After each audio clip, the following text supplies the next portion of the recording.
All right, welcome back to the Northstar Method podcast, where we give you the mental skills to be at your best when it matters most.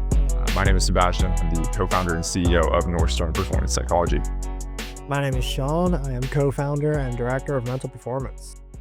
And on today's episode, we are bringing you a third consecutive guest. We have just been back to back with absolute studs who are taking you inside the mind of some of the most pressure types of performances in the world.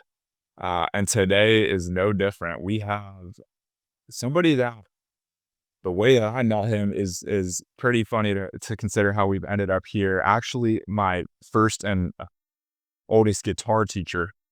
Go ahead and introduce yourself, man. Oh, I'm Daniel Rubin. I'm in Nashville, Tennessee. I am a full-time studio and touring musician. Yeah. So, life puts you in people's paths, I think, for a reason, whether you realize it or not. And I mean, this is such a cool opportunity to collaborate in a new way, because while a lot of people think of mental performance as something that athletes do, the truth is that these skills are transferable to music, to medicine, to business. And so today, you're actually our first guest that is in music and is a creative. And so it's a good opportunity for people who are athletes to see another side of the coin, but also maybe to start getting some music people in the community.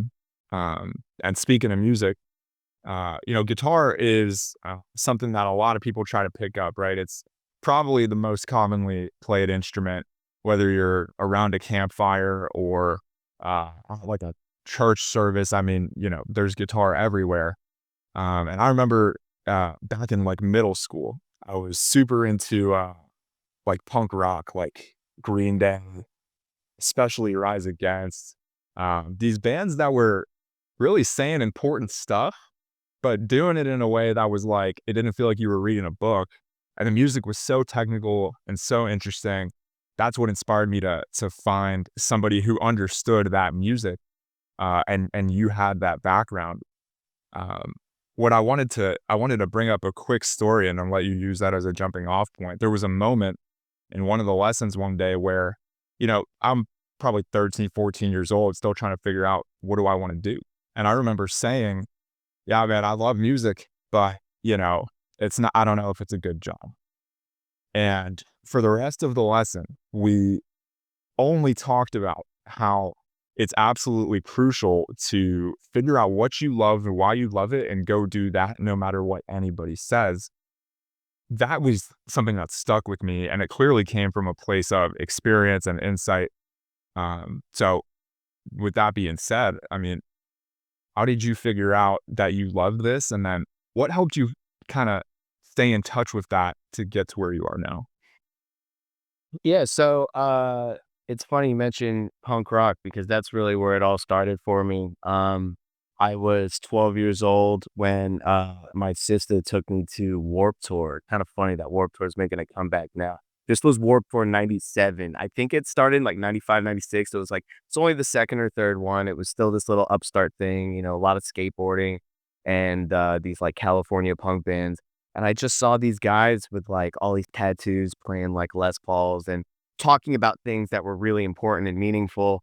And I just looked at that and it just clicked. It was like, I just want to do that. That's the only thing that really matters. Like, I just like it clicked so hard for me that I decided that day that that was really what I wanted to do. And it's funny because, life can take you on these crazy, detours. And I did a lot of other things, including teaching guitar lessons for a long time. And that's how we met. But, ultimately, like, I wanted to be on the road playing in punk bands. So even though I was giving you that advice at the time, I still hadn't fully realized my dreams.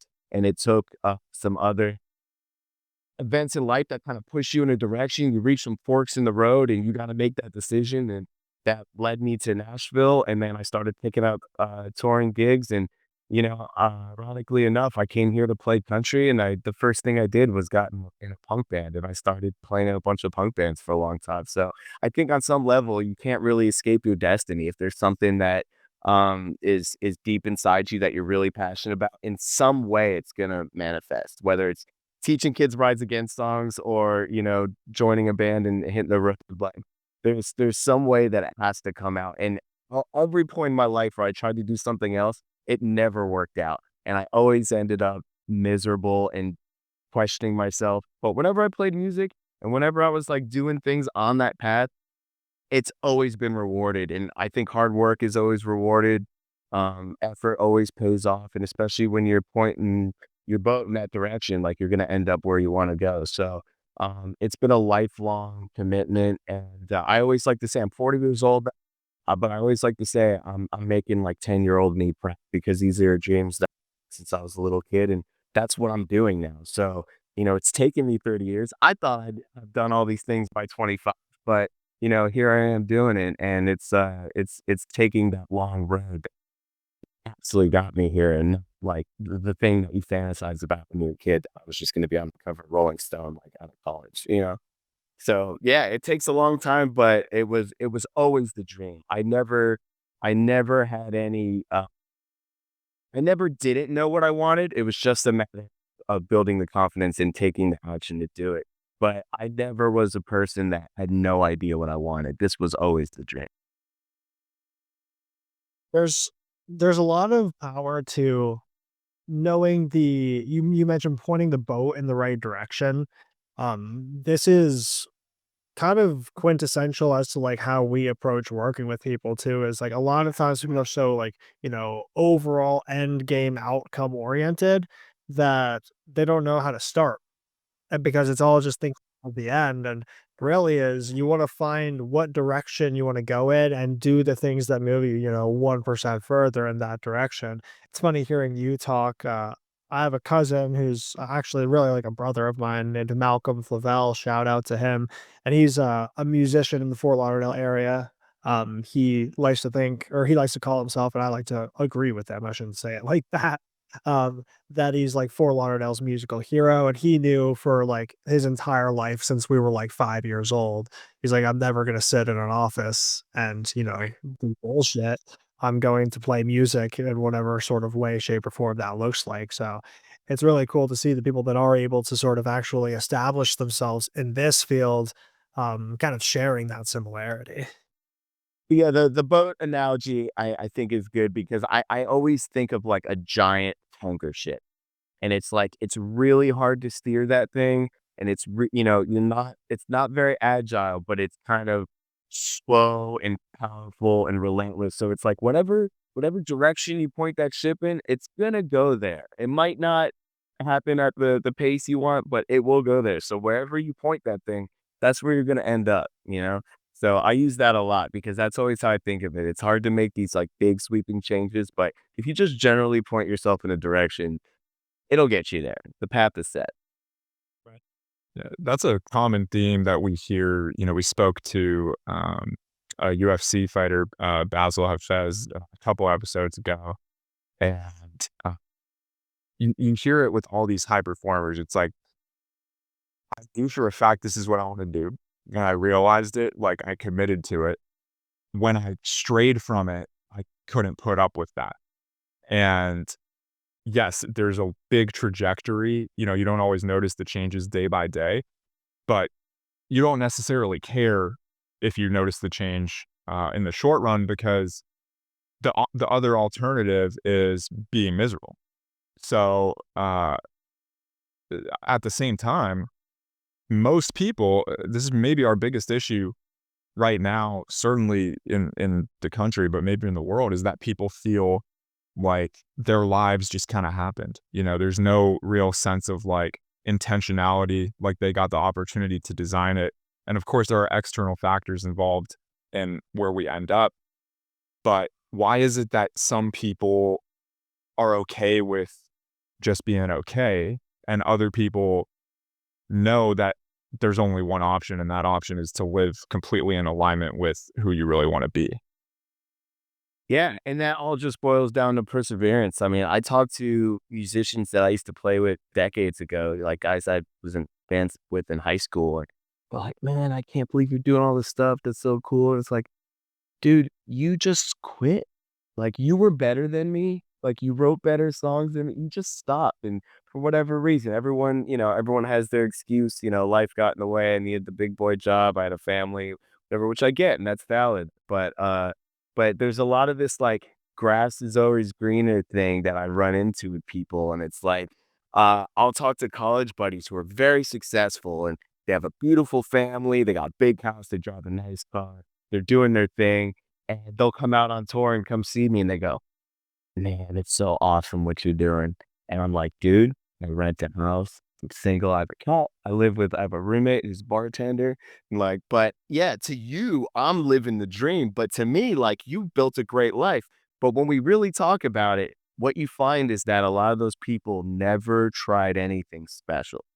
Their parents, put this, sense of, building security into them that they went to college to get a certain job and, work their way up that ladder, and they built that life, they built that secure life, but they never really took a big chance, and I think that's the thing that when those people say those things to me, that's what they really mean is that they're like, "Damn, you went for it, huh? And I did it." And it's like, yeah, it did make a lot of sacrifices. I don't have a lot of those things that other people have, but I had a mission that I had to see through, and everything else from now, like, we'll figure out the rest. But I had to get here first, and nothing was gonna stop me because, like you said, when you stray, life will tell you. It's like, this is not what you're supposed to be doing, and you won't be happy. And you might not know exactly what it is, but there's just something gnawing at you inside. I always listen to that voice. People can be good at ignoring that voice and making a practical decision. I always have been like, put on black, let's go.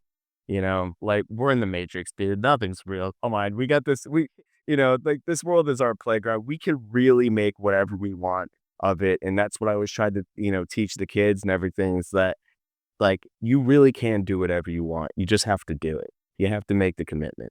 So, I've made that commitment, and here we are. This is such an important theme, I think, in so many different like domains and dimensions. It's people that I talk to, whether it's my friends or people that I know just like around, or people in the spinal cord injury community, or people in athletics, or whatever it might be, is like, the grass is always greener, like you said. I felt this way personally, like going through grad school when all my friends were going out of college getting jobs, and you think like, damn, they're all making money. They're all like setting up secure, stable positions in life where I'm like not there yet. And really, what I was doing is chasing something that I believed to be more purposeful for myself. And now there's no regrets. However, I can't say there weren't times of regret within that. If I were to tie it into like a different domain here, I was talking to somebody recently that I used to know back in Florida. We used to like train at the same gym to recover together. Daniel, I don't even know if you know that I am in a wheelchair or not. But I'm recovering from a spinal cord injury. Uh, but they said like, "Damn, dude, like, I can't believe like you got to where you were." And at the time when we were working out together, they were ahead of me. Like they were kind of like more progressed, they were more moving, whatever. And I was like, "You dude, you just stopped." Kind of like you just said. Is like, Yeah.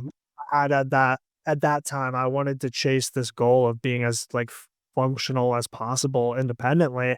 And there was nothing more important. Like going to school wasn't more important, going out wasn't more important, like, this was the fucking goal, and there's nothing that was going to actually get in my way of stopping it. So, I think hearing from, as many people that are able to make this breakthrough to where people are on the other side of this proverbial fence to where the grass is greener, um, it's funny to hear kind of like a similar sort of perspective from you.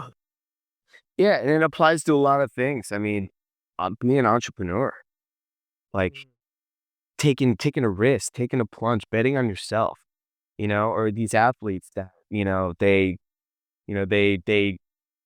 turn down the contract extension to become a free agent, and they had that year to prove themselves and earn that fat contract. It's betting on yourself, and if you don't believe in yourself, like, there's no one coming to save you. No one's gonna help you. No one's gonna give you the answers. It's all up to you. And then when a lot of times when you're young, you kind of assume that things are just gonna fall into place. But then you get out into the world, we realize no one is real. Even your best friends, like no one really has your back at the end of the day. Everyone's looking out for number one, and it's just it's all on you, you know. And it's like my dad used to say, if it's meant to be, it's up to me. And it's such a dumb cliche quote, but it's so true. It's real, you know. It really is. There's That's a beat up. Sorry, Sebastian. I just wanted to. No, all good. There, Sean. I didn't know your story, man. That's really cool, and you're a really strong dude for going after that. That's cool. I appreciate that. Yeah. Just so many things in there that we hear time and time again. And sometimes when we talk to high performers, it's like we're just seeing the same thing again and again. And that's what we hope gets across to people in the content that we put out. Um, Number one is if you want to play to win instead of not playing to lose, you have to listen to your gut. And in ball, maybe that says go for two. And in life, maybe it says, move to this place or don't take that job. And the thing about your gut, right? It's a very real cognitive phenomenon. You have a sort of a second brain going on there, but it doesn't speak in words. And so getting good at connecting the part of your mind that does speak in words with your gut, that's what intuition is. And if you want to be a high performer, more importantly, if you want to live a life that is aligned with your values and your vision, then you have to develop that intuition. And then, the other thing is we're saying persevere, right? But it's like some people just think, oh, I don't have that in me. I'm not built that way. Some people just have more fortitude than I do. And that's not what it is. I mean, it's an option, but how easy that option is entirely based on how in touch with your intuition you are. And I think playing music requires you to be in touch with your intuition just outside of life in general, right? It's like in order to write a song, something that we did a lot in those lessons, which I appreciated because I hated reading the book. I only have to learn a proper chord. I think you fought tooth and nail to get me to learn scales. I was like, fuck that. I just want to make songs. Just that process of jamming and flowing kind of connects you with your intuition, maybe in a way that can help in the rest of life. Yeah, and this business is funny because musicians are a sensitive bunch. We're artists, and there's a lot of emotions and a lot of egos. So we're cut from a different cloth, and the people who need to express themselves in any medium of art, I think we're just wired a little bit differently, and there's a lot more um emotional stuff tied into all that.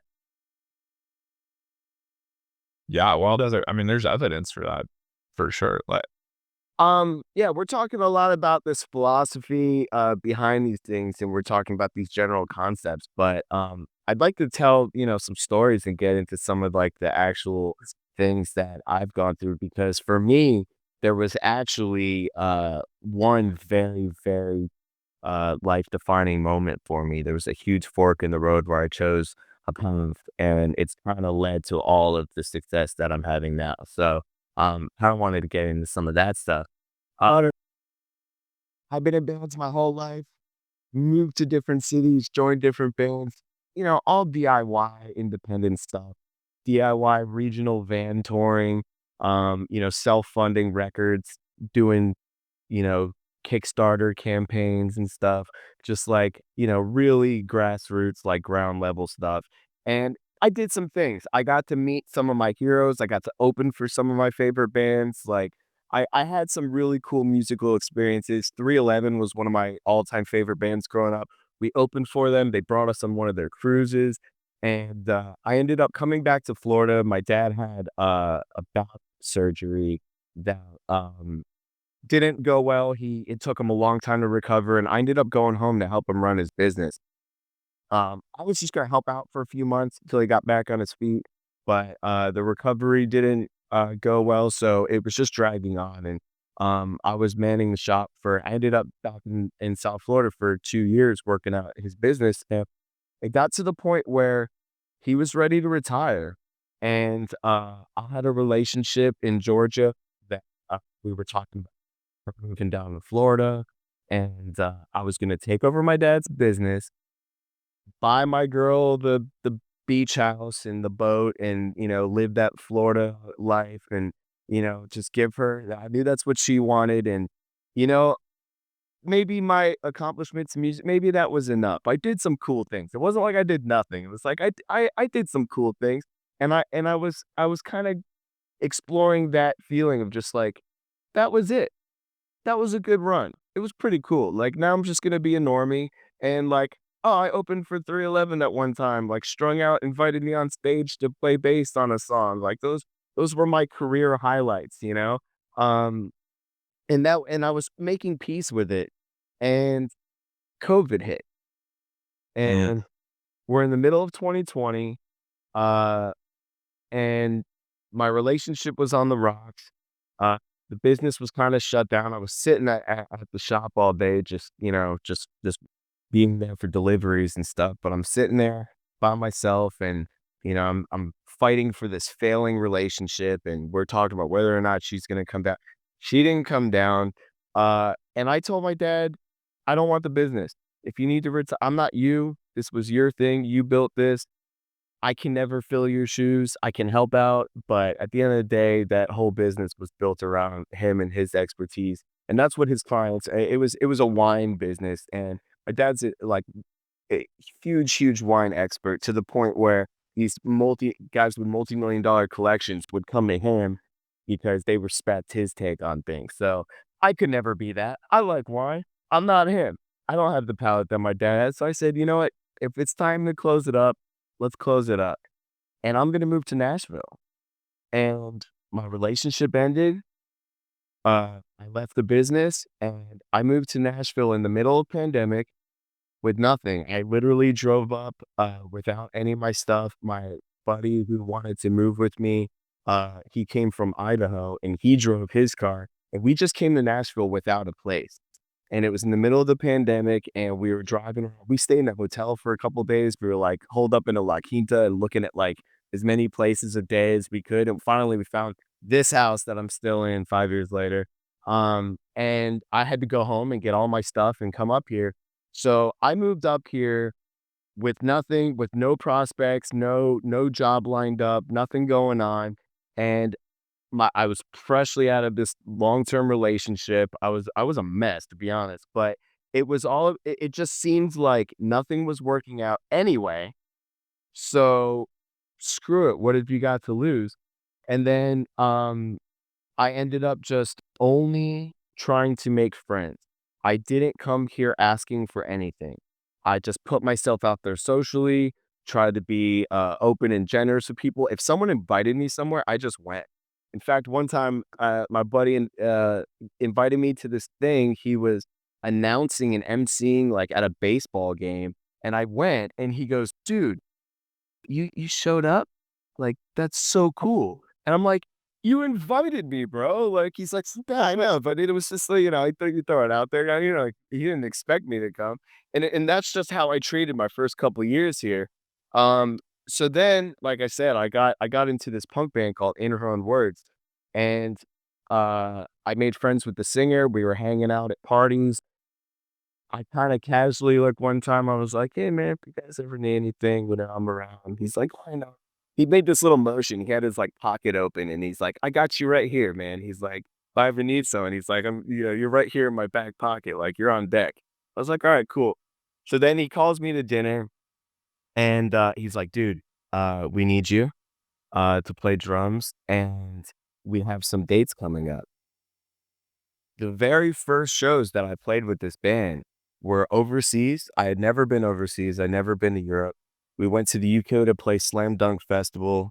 And then we had another one-off in Luxembourg. We did 2 days of Slam Dunk, which is a big punk festival in the UK. It's in two different cities, so the whole festival moves. Like a 2 days of Warped Tour kind of thing.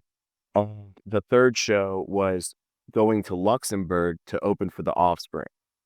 Wow. Just us in the Offspring in this arena in Luxembourg, like no seats, no balcony, just this like military base airplane hangar, just this huge open room that was filled just a sea of people. And now, I mean, played a lot bigger shows. It's like not even in my top 5 anymore, but at the time, like whatever that place holds, 7,000 people with no seats, it was insane. But the reason I mentioned that show is that when I was 10 years old, I got the Offspring Smash and wore out that CD, got the guitar book with the like all the tabs, and I learned the whole record front to back on guitar and would put on that CD in my room and play the album. I would perform the album from memory. I learned the whole thing, memorized the whole thing, and I would sit there and play the whole album of Smash front to back. Now, this was a few years ago. I'm 37 years old and I'm in Europe with the Offspring.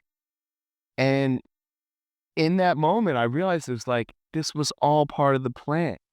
All the struggling, all the going home to help, getting out of that relationship, not taking over that business, like moving to Nashville to try to like, oh, be a real musician and get studio work and play country or whatever. Like I ended up doing the thing that I dreamed of because in 2020, when everything hit the fan and everyone was reevaluating their life, I just said, fuck it, and like left it all behind.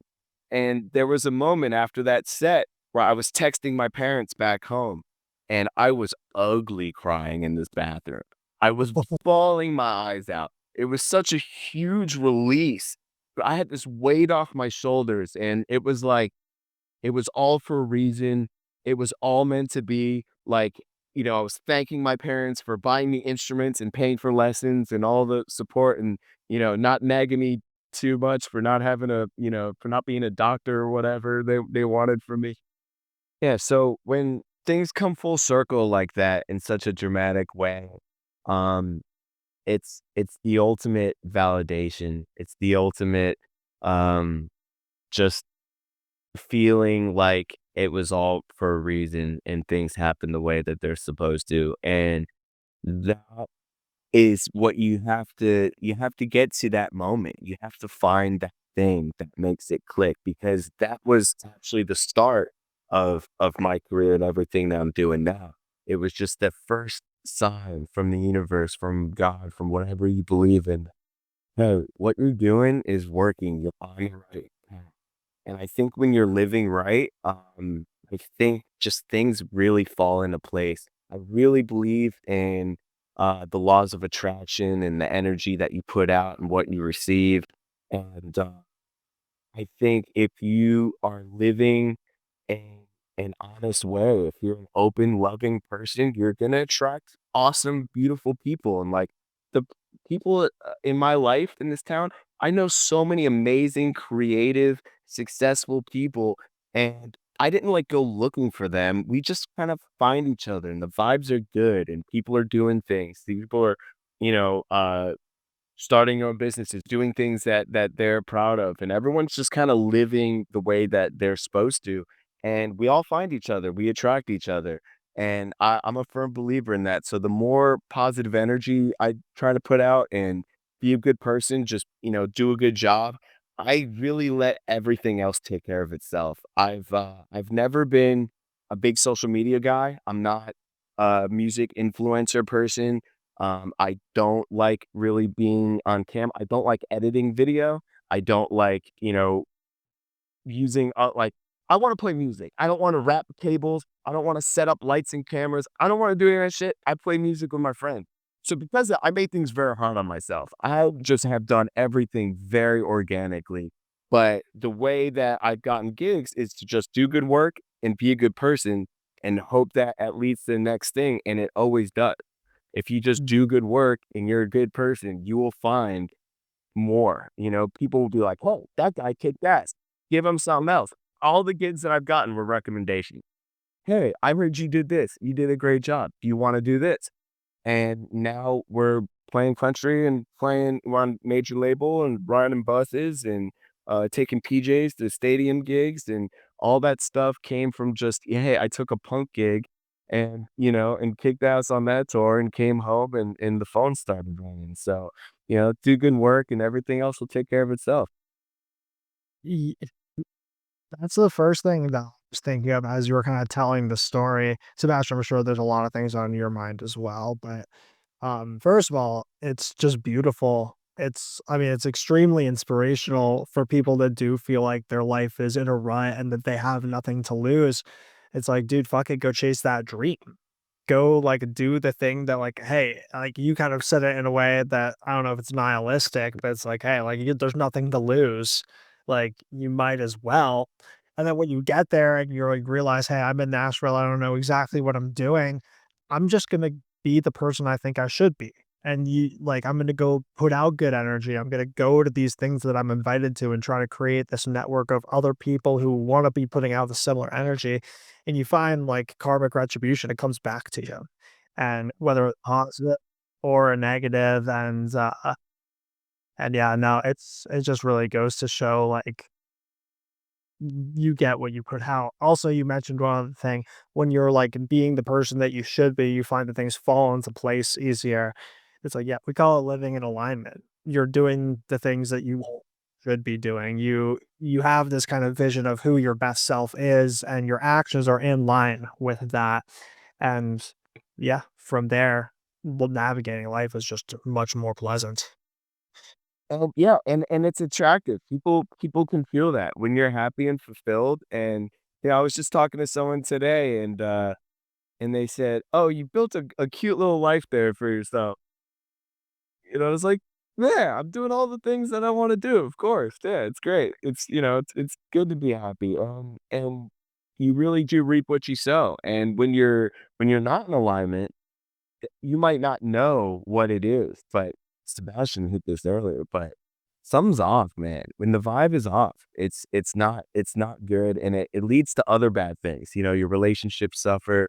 You end up, hanging out with the wrong people, doing the wrong things, and that's where if people stay down that path, will have a victim mindset, that real toxic energy. What always happens to those people? Their car breaks down, they're always getting fired from a job. It's always someone else's fault. It's always something with those people. And I don't want to victim blame people who are, like have bad things happen to good people all the time. But there's those type of people. We all know them. And, sometimes they're in your family and you got to manage that. But when I look around, like I don't have anyone like that in my orbit, because I just don't have time for that. We're on to the next thing. We're doing it. It's like, you're full of shit. Like I can tell, as soon as someone starts talking, they're totally full of shit.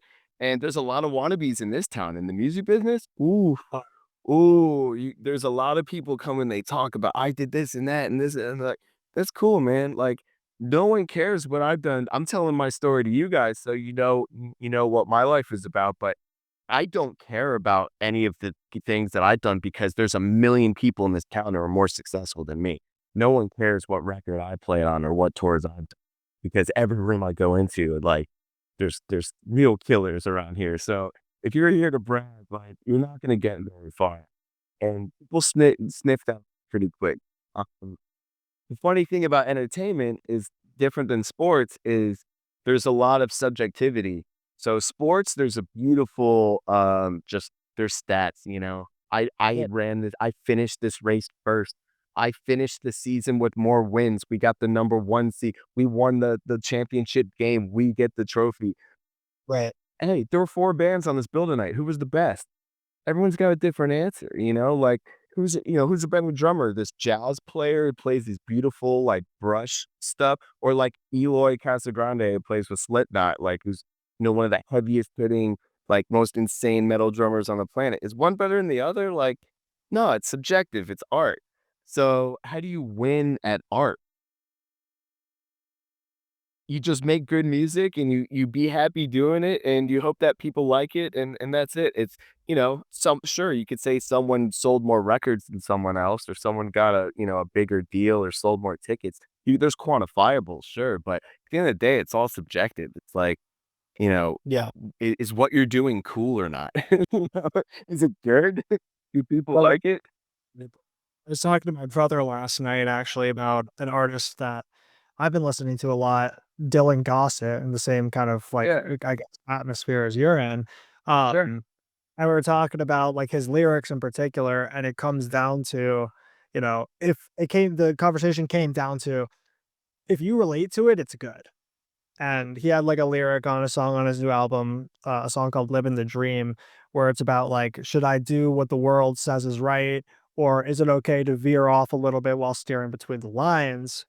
And I thought that that perfectly kind of described how I feel like I'm living life right now, is like maybe not the most traditional path, but it's not like I'm being a complete idiot. I'm just doing what I think is more so right, even if what the world had said doesn't necessarily like be in line with that. But anyway, it just goes to show like the subjectivity is like whether is it good music, is it not good music? If you feel something, then it's good to some extent, I think. Oh, absolutely. And some of my favorite things that I've ever made, like no one cares about. No one likes, it's like I have demos that I love that I never even put out, and, like, I just love that moment that we made in that studio that day?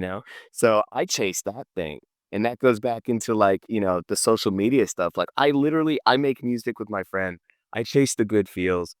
If the world wants to reward me for that, then great, but, I've never chased this for the wrong I'm not a very vain person. I don't care about, recognition or the attention. I just wanna make art with homies and play for people? Being on stage and performing for people and making people feel good is my favorite thing in the world, and everything else, like, doesn't matter. It's all just noise. It really sounds like Sean mentioned earlier that idea of like your best self or this version of you that maybe it's like self-actualization, in Maslow's terms that it's not perfect, but it's living in alignment. And uh, when people describe, what that looks like, it's often framed as this thing that's like so far away or that needs to be chased down. Like if I do this, then I'll be that. And it seems like all the people that actually do become uh, or get on the path to becoming that version of themselves realize that it's not somewhere that they're going. It's something that's already inside of them. And in a very literal way, like it's your inner experience. It's not what the outside of your life looks like.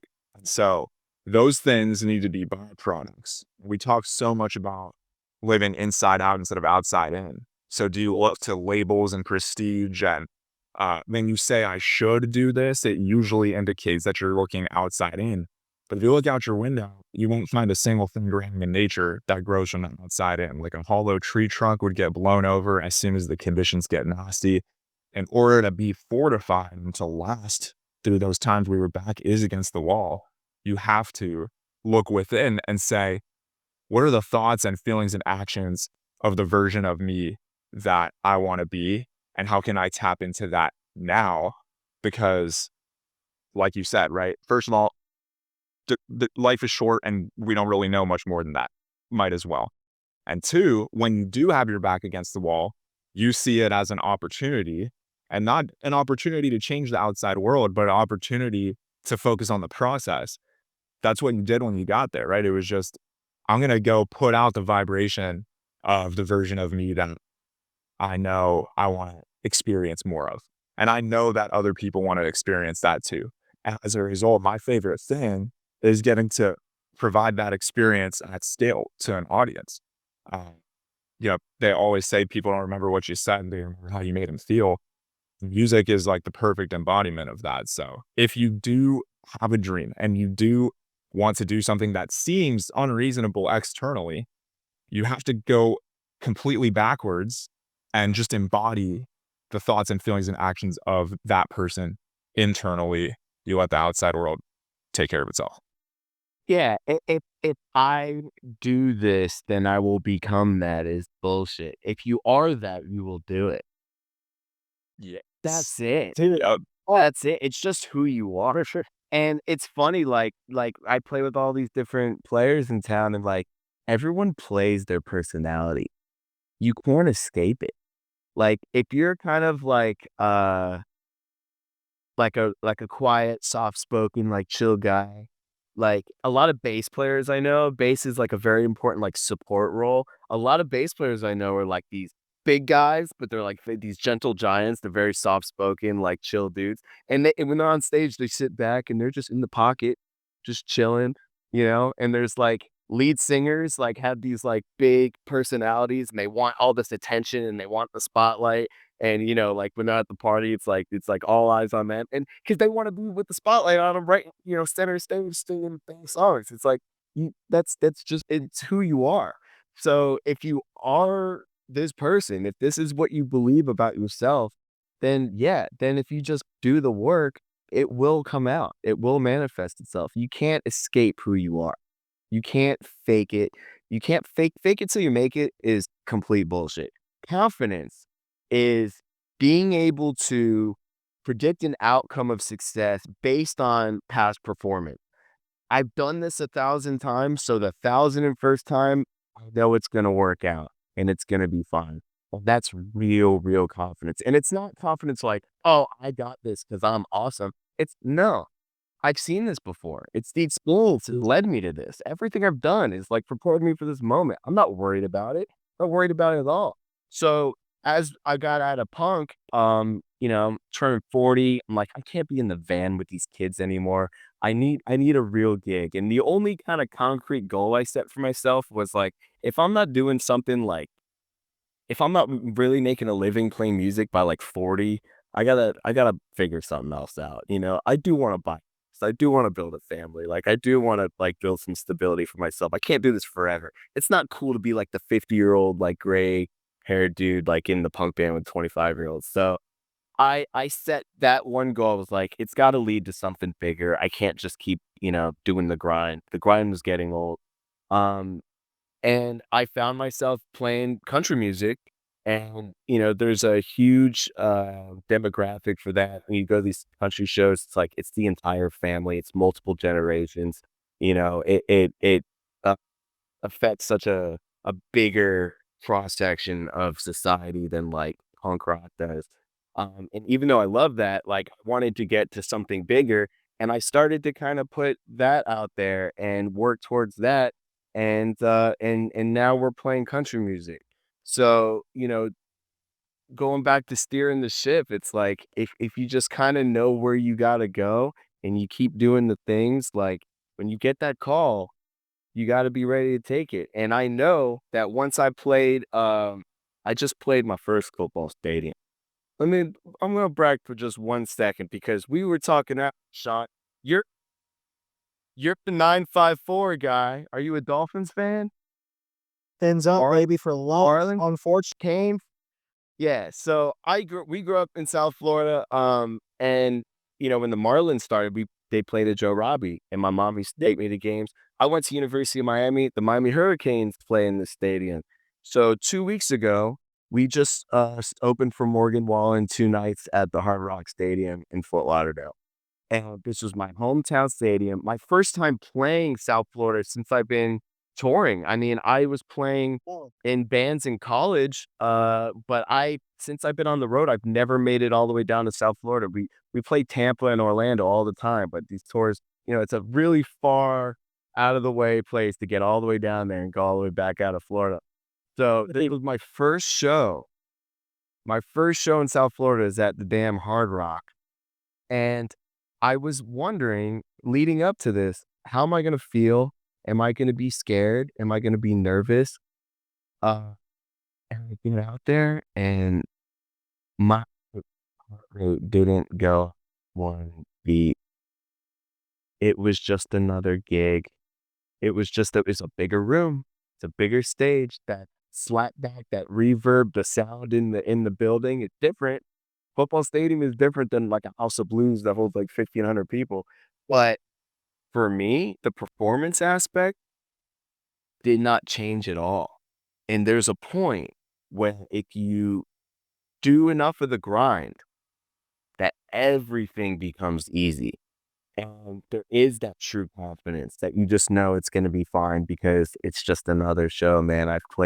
We've played 100 shows this year. It's just another show, dude. And when you go out there and you realize that, oh wow, nothing is different. It's the same thing. It didn't freak me out at all. That's when you realize that there's all different types of mastery out there. And am I the best drummer in the world? No, I'm not the best drummer in my neighborhood. But this is Nashville. There's 1,000 incredible players here.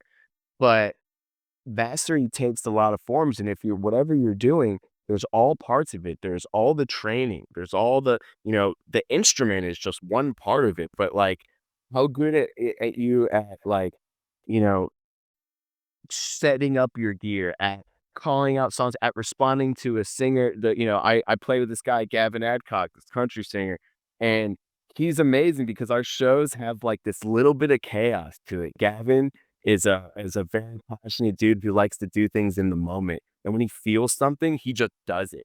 That dude has no fear of, like, doing what he wants, so he'll call out random songs, he'll throw us so many curveballs, and sometimes it's kinda scary because we don't know, like, what he's gonna do or things can be unpredictable. We're getting set up for a song, and then he calls out a different song, and I gotta change the click track on the computer, like, I wanna talk back, I gotta tell the guys, and, one dude has to switch guitars or something, so there's a lot of chaos in our live show that I just thrive in because I've mastered being on stage. I've mastered communicating with my bandmates. It's so much more than just the instrument. So it's like you can play the sport, but like, have you ever been in an arena with those lights in your face? It's like I've been playing at home, whatever, working out in this gym, and then you get to the stadium and the lights are brighter and different. It's like, how do you prepare for that? It's like, well, I've never played that room, but I've done 1,000 other ones, so it's not a big deal. And when Gavin turns around and goes, "Hey, we're doing this," I'm like, all right, let's go. Let's do it. What do you need? Dude, it's like you don't have to know everything, you just have to know what you know, and you have a clarity on whether it was, like, who you wanna be and what's important to you, which changes your relationships and attracts the right people, but also your skills and your craft, right? It's like, "This is what I'm really good at," and, uh, the reason maybe that I don't have insane nerves in a new external environment is because the internal environment is not different. Like, Yeah. this is still my brain, my thoughts, my feelings, my actions, and I know how to control and influence and experience all of that, and I'm taking that setup everywhere that I go. It's something that I talk about with clients a lot, and it's funny, Daniel, I was kind of waiting to ask about that for all is that I'm a Gavin Adcock fan, and I'm a Morgan Wallen fan, and I'm a Dolphins fan. And so it's like, and you guys had the first 2 nights sold out at Hard Rock ever, I believe. Uh, Also, that's the first country show to ever be in that room, and and since we opened, Gavin Adcock is the first country artist to ever play that stadium. wow, I guess, yeah, let's technically he beat Morgan to it, right? Yeah, yeah, and Miranda Lambert, who was second on the first night, she was the middle. Oh, cool. Well, I didn't realize she was opening as well. But yeah, so, it comes to be like, the execution of the process shouldn't really look different. It's just now the context surrounding it is far different. You're a 70,000 person stadium sold out versus maybe Aldean's in Nashville or something like Yeah. that, where it's like a little bit smaller, a little bit more controllable, whatever. But I mean, you hit the nail on the head. You hear NFL kickers talk about this all the time. Is like, yeah, no, it's a 60-yard field goal, although it's, to win the Super Bowl, the kick shouldn't look different, even if it was like the first kick to go up 3 up. So it's all about like, yeah, that this is how you execute the process, no matter what the context actually looks like. Congratulations, by the way. Yeah, Such huge congrats. but what I learned is that there's just a tipping point. There's a point where, like, what's the worst that can like, there's nothing that can rattle me. If my gear malfunctions, like, that's happened before. I've tripped on stage, I've fallen on stage and unplugged things, and, like, I've done every embarrassing thing that could possibly happen on stage. I've already done it. So, there's nothing that can rattle me at this point, and that wasn't always the case. It's just you hit a tipping point of experience and confidence that it's fine. It's gonna be fine. Everything's gonna work out. And if it doesn't, we're gonna laugh about it. Like there's nothing to be embarrassed about. What is there to be afraid of? Really, what is there to be afraid of? There's nothing. There's nothing. So it's just it goes back to just like jamming in your room. It's like you just play your instrument, have a good time, let go, let God, whatever you want to say, and just like, let it rip and good things that happen now because you've gone through it. So I really felt I think that first European tour a few years ago, that was the tipping point. Those first couple shows were the last time I remember being nervous at all on stage. Yeah, and when your back is against the wall or when you face a moment of fear, the immediate response and the survival response is pull away from that, right? And that's why most people build their life basically just trying to avoid fear. And it can look good externally. I mean, you can have a life that checks all the boxes of what you should do, and there's nothing necessarily wrong with that. But as humans move forward, it's a lot less about surviving and avoiding fear, and it's a lot more about growing and getting uncomfortable on purpose. And so, uh, Yes, being uncomfortable is my favorite thing. Yeah. Yeah. So my roommate and I had this thing that we talk about. We talk about the juice. Like, what gives you the juice? What's got juice? And he likes to gamble, so, like, we'll shoot dice, and it'll be like we'll throw around a couple dollars, and it's just the back and forth, like, they get on a hot streak, it's like it's got this juice. It was like it could be competitive, it could be like, he's recently been I'm a big cook, I love to cook, and he started getting to cooking, he's like, "Dude, cooking has juice." I'm like, "Yeah, it's juice, got juice." Oh, a lot we look for juice in everything that we're doing. What's got the juice? And for me, it's the chaos. The chaos has the juice. It's those moments where Gavin turns around and calls a different song right before we're gonna start something else. It's when something snaps you out of the routine is where I think I thrive the most. So I'm a very competitive person. I like to play games and like bar games and stuff. I love darts and pool and stuff. I like any little competitive game. But to me, it's competition with myself. If I'm playing darts with my friends at the bar, I don't care like if I win or lose it. It's like I'm trying to be like my best self. It's like if you're playing an accuracy game, you're playing beer pong, you're bowling, whatever. It's like, can I master my universe right now? The physics in this room. Can I make this go over there perfectly? And the more I do that, the more I execute, that gives me the juice. So I like to compete with myself and I like adversity. So my friends, they call me out on this all the time. People hate playing games with me because I they realize that sometimes I sandbag myself so that I could come from behind and win at the end. I get the tip on your shoulder somehow. I have to. I'm a horrible front runner. I'm so bad at playing with the lead. But my favorite thing growing up, I'm 5'8" white guy. Basketball just did not pan out for me. But I always say that was my first love. I found music because basketball didn't work out. But me and LeBron James had the same childhood. We were in our driveway pretending to be Michael Jordan in game 7, down by 2, 3, 2, 1, throw up the 3, fade away. Like, did you win the championship or lose? You simulate those clutch moments. And the difference between me and LeBron James is that he grew a foot taller and was able to play above the rim and keep going on that same path and execute at the high level, which is why I love sports so much, is because those guys feel the same thing I felt when I was a kid. They were just able to keep going. They had the skills necessary to reach that level. But that same passion about that competitive moment and that clutch factor, that's the thing that we all fantasized about shooting hoops in our driveways as kids, right? So I've always been about the juice and the clutch factor. I love coming through in the clutch. And if the show goes perfectly smooth, I don't get to do that. I don't get to execute in the high pressure situation. It's just a mundane, just, hey, we're gonna play, 20 songs and get out of here. No, I want like my gear to fall apart and to, someone to, I get hit in the head with a beer or something. And, it's like I love the chaos because that has juice because it brings you into the present.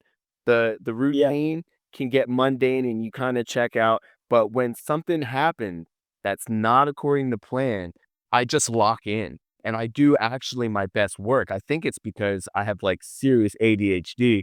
So as you guys can probably tell from this rambling, meandering conversation, but there's something that happens when something goes wrong and something pulls you into the present moment and your reflexes kick in. That's when all that preparation comes out. And that's when I do my best work. So if something gets unplugged, something goes wrong, whatever that ADHD, me being all scatterbrained, thinking about a million different things, just shuts off. And it's like, how do we solve this problem right now in the second? And I don't second guess it. I don't question it. It just happens. And in those moments, it always works out. It keeps like working out. So now it's to the point where like I kind of wish for it, kind of want. Yeah. Yeah, like it makes me feel alive. And usually it's when I do my best work because like I said, it just pulls you out of like your head and into the present moment. And what are you gonna do? You just execute. And if you have that preparation, if you have a foundation of skills, that's what your reflex is. That's what happened. Is you just rely on all of those hours that you put in. And there is no time to second guess. So we look for juice in everything, baby. Yeah, I'm looking for where the juice can even become loose, if you will. And like just I'm gonna start saying that shit all the time. Sebastian, get like everything's gonna have juice. And dude, it's actually a masterful mindset to think of these things as like, I want a disadvantage. Like this is like max cost. It's like it's I get bored when it's good. Like start me off 6-0 down. Like, show like, we had some sort of strategic advantage here to where I have to use where it fuels me with juice, it seems like, Yeah. to where I really lock into the present moment and navigate. And dude, like, this is kind of like how we want people to embrace, like, adversity. So yeah, dude, it's a challenge now to actually overcome it rather than shy away. It's like, okay, this is what the moment that you wanted to overcome. This is where you want to be clutch. This is the opportunity to make it happen rather than, oh no, it's another opportunity to fail. I mean, Yeah. it's no coincidence that you're how we are. So this is like all the shit that we try to get into people. We're like hammering this into bro, they don't get it. I think you spend months and months Shit. trying to get them to understand this stuff. So it's nice to hear it from somebody that gets it. Yeah. Yeah. It, Well, for those people, the tough love is don't be a bitch. Like that's all it is. It's all it is. Like you can listen to your fears, you can let all that stuff hold you back, or you can just that was my old bands. That was our like pre-show like little huddle thing. We would all put our hands and say, "Don't be a bitch," and it's like just go out there and let it rip. Like don't be scared, you know. So there's no substitute for the work. You know, you got to get through the grind. You know, there are people who achieve things way earlier than other people or than they should. But for most people, you got to go through it, and once you get there, just embrace all the challenges and you know look for the juice in all things and just like go for it. So like people ask me, they're like, "Oh, how do you deal with burnout?" I was burnout 6 months ago, but the show just keeps going. Like, what's past burnout? I don't know. You go into like zombie mode, dude. It's just like you just keep going. So now I'm at a point where it's like, the burnout becomes like a callus. It's like I'm never gonna be well rested. Like it's fine. But my our front of house guy, he's Gavin's producer. He's recorded all of Gavin's songs. He's one of my best friends in the world, and his whole thing is it's fine. He always says it's fine. But we used to tour in a band together a long time ago, and we were on the road. We were having trouble, vehicle trouble. We were broke down on the side of the road, and everyone's all stressed out. I look at Jay, and he goes, "It's fine." And I go, "Jay, no matter what happens, you just say it's fine." He goes, "Oh, you'll know when it's not." that's literally what Yeah, it's like the don't sweat the small stuff, and it's all small stuff, right? It's like it's fine. It's fine. Even if you crash and burn, it's fine. Just keep going. yes. So, don't be a bitch. Like it's fine. Put that on a shirt. Just keep doing it, and that's true. That's what we do. So, the train keeps moving. And like, power statements. I'm adding that to the list. Like, don't be a bitch. Just go out there That and don't be a bitch today. That's all it is because I have fears. I have, like I have my insecurities. I have my demons that I had to battle. But once I got here, it's like, oh wow, just there's what's that? All the good things are on the other side of fear. Oh yeah. You know what I mean? It's like once you take that leap, it's fine, and you realize how easy it is, and what an anchor all of that mental shit really is, and how unnecessary it is. Like I battled depression. I still have like my issues. I'm happy and I'm living my best life, and I love what I'm doing, and life has gotten a lot easier for me. I am who I am inside, but if you get past those fears and stop listening to those voices, they get a lot quieter and a lot less frequent too. And, you know, I can deal with my emotions, but I don't have those irrational fears holding me back anymore because I've already proven to myself that, that's all in the rearview mirror. So you just got to get through it. Just keep going. That probably is the single most important point of the episode amongst all of the skills and mindsets and experiences we've touched on. It just comes down to welcoming your experience. That's not just the external world, but it's the internal one too. The thoughts and the feelings. It's saying fear and risk, they're not things to avoid. I'm not trying to remove the bad stuff as much as I'm trying to add the good stuff, which will push out some of the bad. And if people can switch to that orientation, then not only will they make the most of the opportunities they get, but they'll get opportunities out of things that look like roadblocks. You start to have this feeling, you describe that moment when you're on the phone with your parents, just all those things that I experienced were actually part of this journey. You're the author of the story, and that's what we want people to feel. Um, I feel like there's a whole other episode in here just about like the preparation of like the tour and how to stay ready. But I Yeah, think we didn't even get into like flow state, theta waves, like Zen stuff. I wanted to talk about like the actual show and all that stuff. We didn't even touch on that. So like, I we need to just do a two-parter here. I think people would love that because the using the fear as the entry to the flow state, like I know you were thinking about it, Sean. We were just telling a bunch of rapid soccer players about that last week. They would love to hear it. So I think here's what we'll do. We're gonna have to just run another episode whenever you want to do it. I mean, we'll do it next week if you want, but completely up to you. Um, Yeah, we know. Otherwise, I think, the main takeaways here, there's a lot of them, but the bottom line is if you want to self-actualize, if you want to get to a point where you're living the life that you want to live, not eliminating all your problems, but relating to them in a way that is part of the story and that's meaningful. Life is not a problem to solve. It's an experience to be had. And if you tap into that best part of yourself and you resonate with that and you share that with other people and put it into your craft, good shit happens. I mean, we can't really thank you enough. Dan, this is so much better than I could have even expected it to be. It's That's my probably the best episode we've done, and I'm definitely stoked to rip another one whenever you want. So, any other thoughts before we send them home? no, man, I love what you guys are doing. I think this stuff is really cool, and it's things that not everyone knows how to talk about. But we all experience, and doesn't matter what you're doing in life. There's always these obstacles, these internal and external obstacles, and no hard work goes unrewarded. It just if you just keep going, something will happen, and it might not work out the way that you think it will, but it'll work out in one way or another. And when you're doing those things, it opens up other opportunities, right? So I never thought that I would be, when I was a little kid, I never thought I'd be playing country music in Nashville, and I just never did. So the punk dream led me to something else that was bigger and better. So yeah, no hard work goes unrewarded. You stay on the grind and don't be a bitch. Well, folks, you heard it here first. Don't be a bitch. But yeah, I'm out with Gavin Adcock right now. We got a big fall tour. We got 2 more dates with Morgan in Toronto. The new album's dropping like next week or something, the next couple weeks.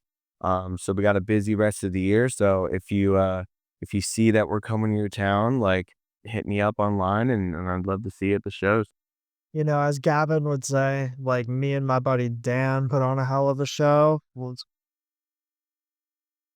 maybe I won't be the last one to know tomorrow. I don't know. But myself, I didn't say that. Sebastian, you get to. I'd say that actually. Well, yeah. All right, people. Well, by now it should be abundantly clear that if you want to chase a dream, that all that cliche that you've heard about anything being possible, it is true. And you got to get to a point It's true. where you realize that the only thing in between you and doing that is everything in between the ears, and that's all in your control. Dan is a testament to that. We are our businesses.